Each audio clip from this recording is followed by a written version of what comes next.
Hey guys, welcome to this week's podcast episode. And I've got a expert guest for you today, Cody McLaughlin, coming from the beautiful state of Alaska. And he is a podcast producer. He's going to talk to us all about content creation, the influencer economy, monetizing your brand, your influence. And I'm really happy to welcome Cody to the show. Welcome, Cody. Thank you for having me, Dr. Lou. Yeah, so I know we had, I know you, and for the audience, kind of talk about your background, how you got started, how you can help the audience, really briefly, 1 to 2 minutes. Yeah, sure.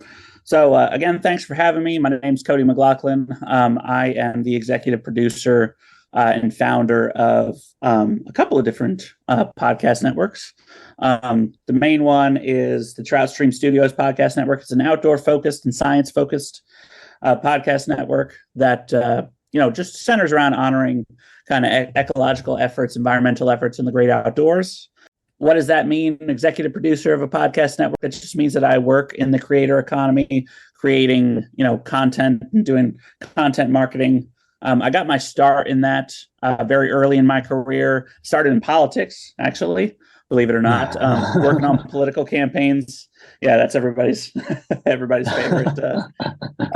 favorite story. Got tired of the political game.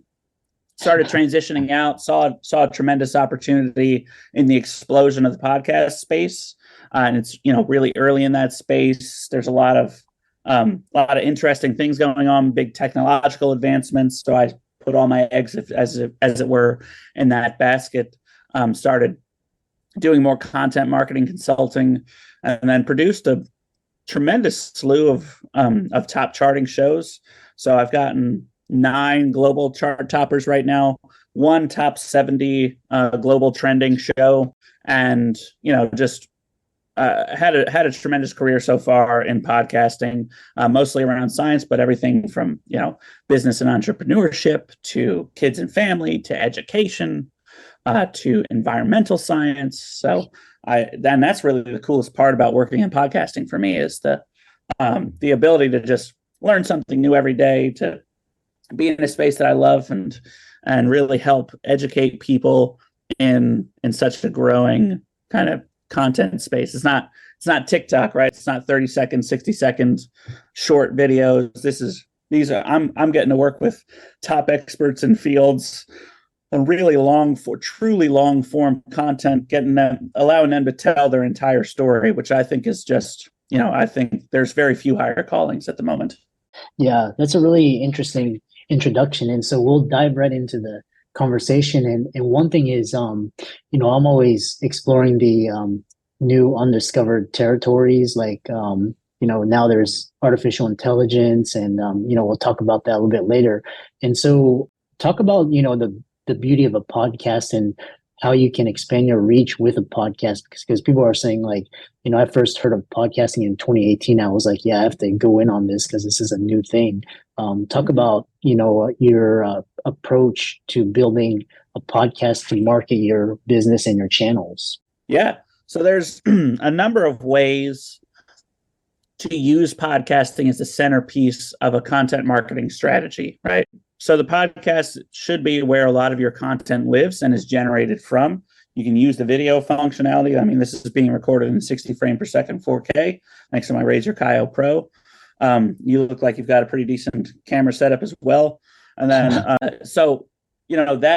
but you can create really high quality reels as long as I stay centered in the frame here, which is what I'm trying to do. I tend to shift around a lot. Sorry.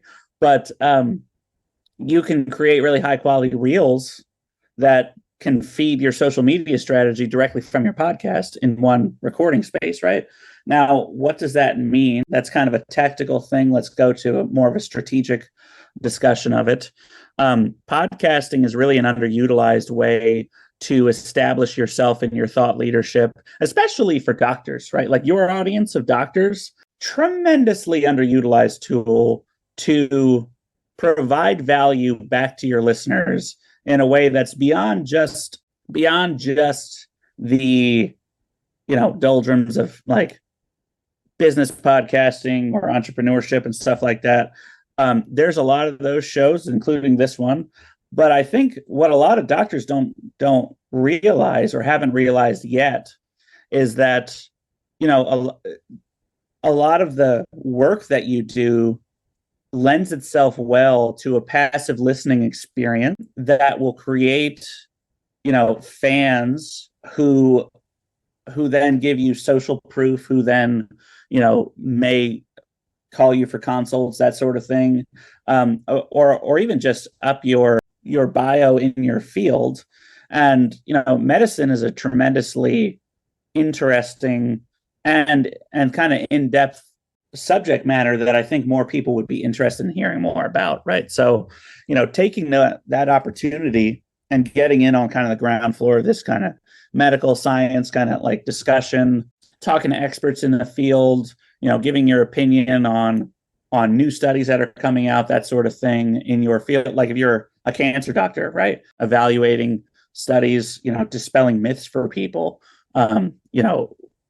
getting people, educating people on, aspects of a healthy lifestyle that maybe you don't get in your 15 to 30-minute consults at the office, right? Like giving them a backlog of content to review so that you can be coaching your patients in their daily lives without having to schedule time to talk to each one individually, because how much of your advice really applies to pretty much all of your patients, right? These are all things that a podcast is going to do very well and that you can really deploy as part of an overall wellness strategy for your clients. So, there's nothing stopping many physicians from unlocking podcasting using, say, a private RSS feed for your patients, where you're giving them kind of overarching advice that's not available to the public, right? On a membership model, or kind of coupling that in with,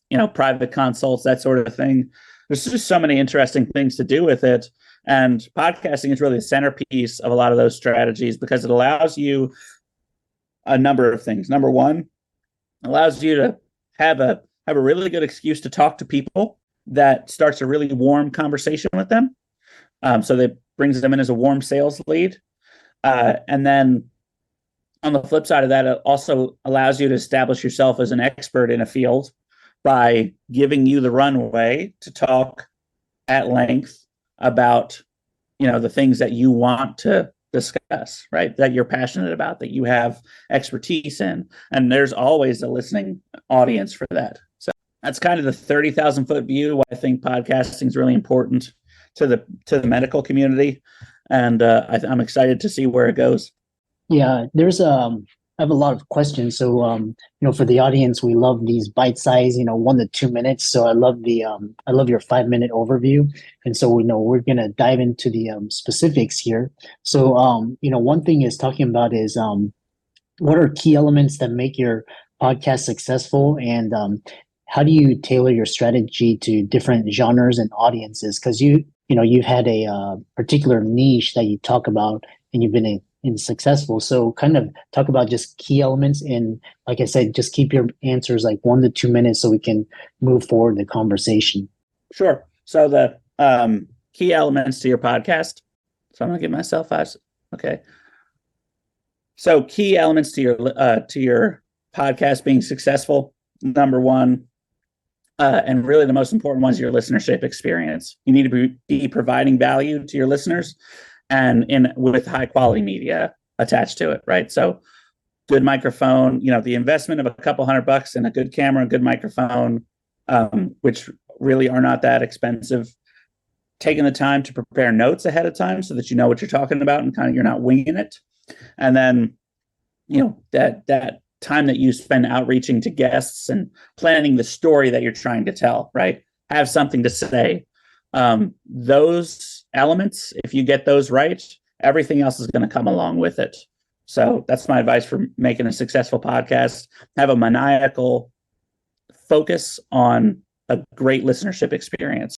The moving on is the other question that, quite commonly is because podcasting is, it's a very intimate, like people, it's not like it's not like social media. It's like people actually tune in and listen. So the other question is, all the audience is talking about growth and they want to grow and scale. So kind of talk about in the early days of building your podcast, how you build that brand, how you build that channel, like, because a lot of the audience they're perfectionists, so they basically think they have to do all these things and they never get started, and then they basically get pod fade. So how do you avoid pod fade? I'm going to start over. So avoiding pod fade, in my experience, I've worked with 38 hosts at this point. A lot of them, are subject to pod fade, and I think it's a very common thing. Just to identify that real quick, that's just when it's fatigue, right? That sets in over the doldrums of running a podcast. So organization is key there, making sure that you are recording on a schedule, right? Regularly scheduled, like 1 hour recording sessions that are on your calendar every week, even if you're not recording that week. So get your time back if you're not recording that week, but have it on the calendar. Okay. That is the number one way to avoid pod fade. You can also use some scheduling apps like Calendly and things like that to allow people to schedule through a couple of different times if you want to set some stuff aside.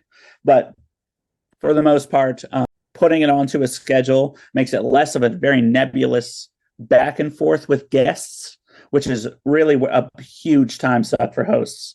Having a producer and editor, especially if you're not technically inclined for that sort of thing. Somebody like me, not to sell myself, but we make it a lot easier to do these things because we've got tools and resources at our disposal that allow you to be successful. So, everything from I can run your camera from my app on my computer, monitor the sound, that sort of thing, to make sure that things are working optimally for what's going on, right? So like a good producer is worth their weight in gold, in my opinion.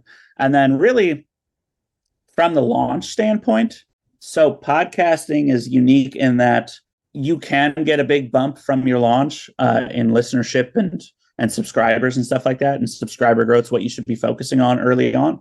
But, really your podcast really starts whenever it takes off, right? So, if you're bringing in listeners and you get a big, earned media hit or something of that nature that brings them to your show 6 months in, that's really when your effort takes off. And if you've got a big backlog of content when that happens, that's actually a good thing, because people tend to binge shows that they like, right? So you get to take advantage of the binge effect the longer you go on. Podcasting is seeing more and more advertising investment. So if you need to help grow in your show, there's some paid avenues to do that. But really from an organic growth standpoint, too many people focus on social media, not enough people focus on podcasting. You need to be doing guest swap appearances with other podcasts. You need to be talking about things that are relevant, timely. And then you need to be utilizing the algorithms to put that content in front of people. So join a network, do some cross promotion on other shows, and use the SEO is really an important part of it. Use your descriptions, use your titles to get that content in front of the people who are searching for it by keyword packing your show notes and your titles with the things that you're talking about, so that they get in front of the people who are actively looking for that content. That's my advice. Yeah, those are really great advice. And it's like, I've seen podcasts like, a lot of shows and channels professionally done. And, in the beginning, they just kind of get the content out there. And then as they get better and better, and they have they start to, invest in more equipment, and they start to, do what you talked about, which was, get the word out, marketing, all of that. And, now there's a lot of really good professionally produced shows, almost like a, radio or TV network. So, the next kind of as a follow-up, they talk about this idea because, I'm always looking at the future and this AI. I use ChatGPT all the time, and now I use like video editing. I use AI software as opposed to like actual editors. So talk about what impact you expect AI to have on the creator economy in short, medium, long term, and how can podcasters, content creators leverage AI to enhance their production and distribution efforts? Yeah, so the key word that I'm going to pull out of your question here is enhance. Okay, it's a tool, not a crutch. So there's some really good stuff that's happened from the AI revolution, especially for the creator economy. There's also been some really big setbacks to the creator economy because of AI and the outsourced brain bots as they were for people. So let's talk about what a few of those are. Editing tools, right? Adobe's voice enhance, Descript's voice enhancer, both tremendous tools that both make it easier for a novice editor to put out a high quality content, but also makes it a lot quicker for a professional like me to do twice as much work in a day and therefore increase the capacity with which I can churn out shows, which means more money in my pocket, right? Or the same amount of money for less time and more time for me to go fishing. So I am 100% okay with that. I think Descript and Adobe are leading that space. I think there's a few other tools that are okay. You got to be careful about the fact that not all tools are built equally, though. Adobe's Enhance is a billion times better than Riverside's endemic Magic Voice Enhancer. So I wouldn't be using that. I'd be using kind of an Adobe or a Descript or something like that.